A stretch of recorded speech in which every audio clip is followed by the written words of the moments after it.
welcome to Runes and Masteries. I mean Masteries. It's Runes and Masteries.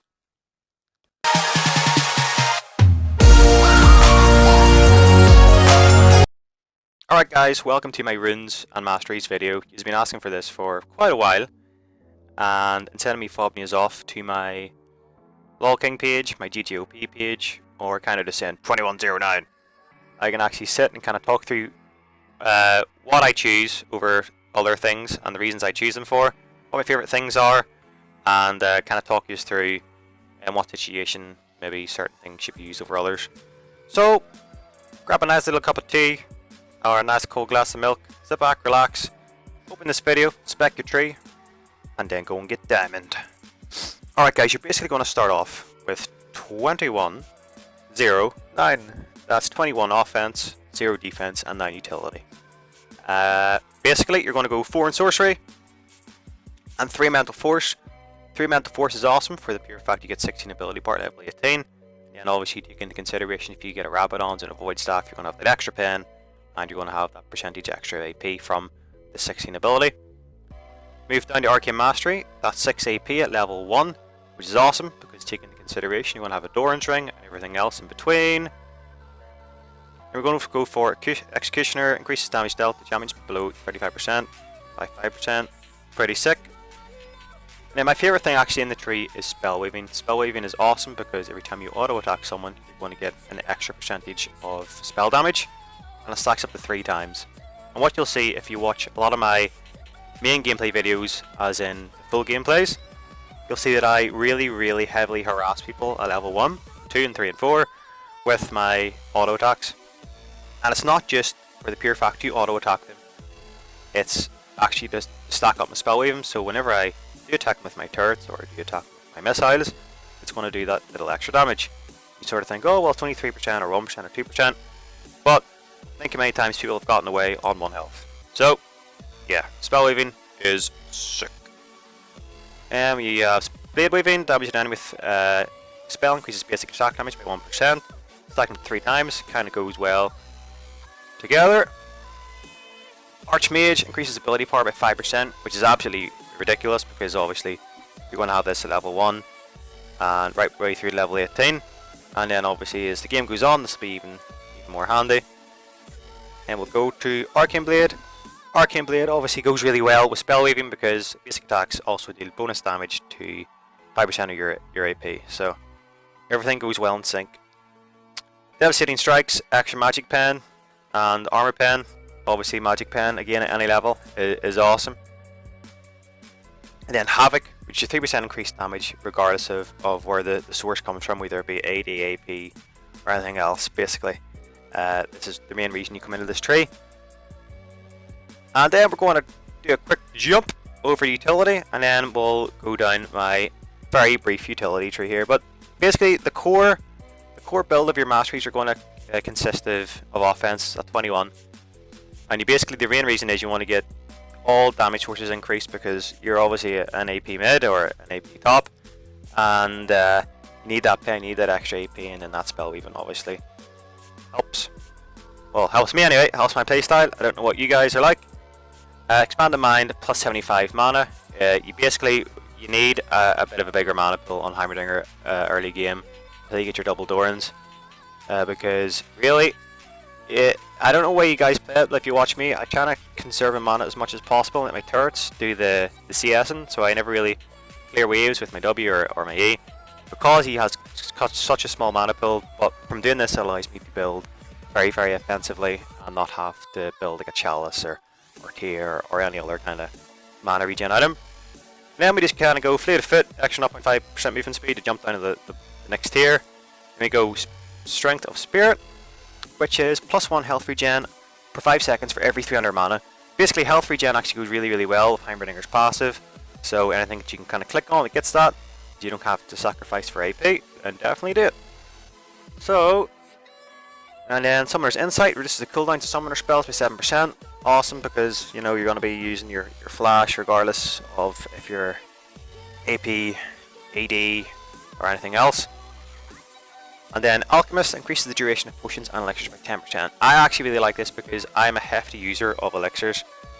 Sometimes if I have 400 G, I'm running back and I don't really know what to buy. You know, I have to wait like to get another 35 gold for an amplifying tome, and I maybe already have 2 Dorans. I kind of sink it in the an elixir. I don't know why, but I find it because as long as I know that I'm not going to die in the lane and I'm going to utilize it to its full advantage, then basically it's a good choice for me. And the 10%, I guess, you know, get my money's worth. Then we move down to one of the things that I actually really enjoy about this tree, and it's the biscuits. Culinary Master. Health potions are created into biscuits that restore an additional 20 health and 10 mana instantly upon consumption. Been many times where I've had a dot on me and I've popped 1 or 2 of these bad boys and it saved my life. Basically, you get a wee biscuit instead of a potion whenever you buy a health potion, and obviously you're getting that extra 10 mana whenever you're using it as well. So if you buy 2 health potions at the beginning, you're actually going to be getting 20 mana whenever you use them, and then obviously that's going to be really helpful at the beginning of the game. I don't know why a lot of people don't use it. I don't know what way their trees are spec'd. Maybe they go full offense, maybe don't go down as far as this and get something else, but I really like the Culinary Master. Like 2 of my favorite things in the tree, well, in my Masteries tree, Culinary Master and Spellweaving. So, just my personal favorites. But that's my Masteries done, pretty much. It's simple as that. I don't switch them around for anything else. And, yeah.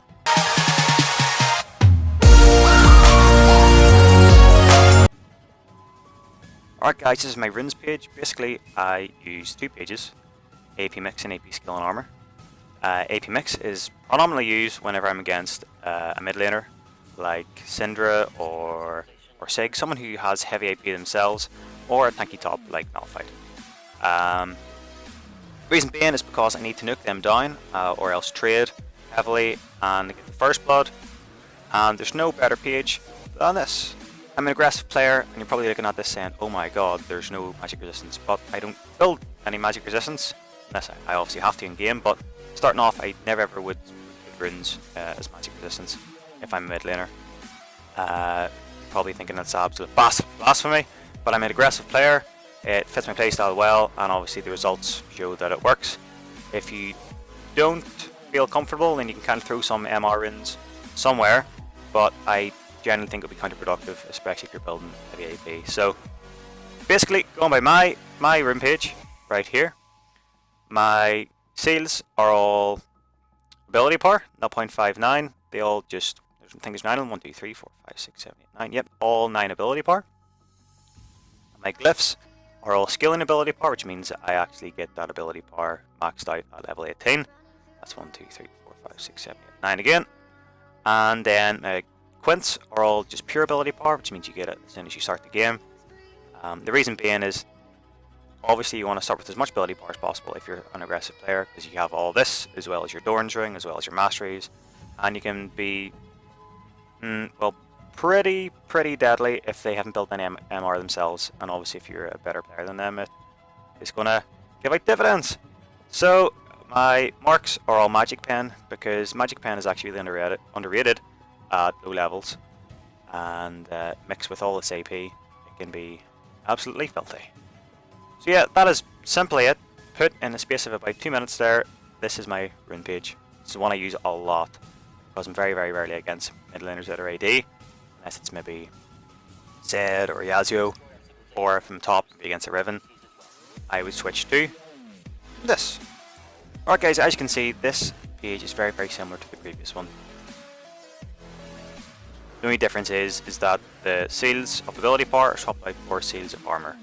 The reason being is the amount of damage that Zed can whop out if he gets a brutalizer, or Riven can whop out if she gets a brutalizer, or Yasuo can whop out if he gets a brutalizer. Basically, if anyone gets a brutalizer, the damage they can just throw at you is crazy.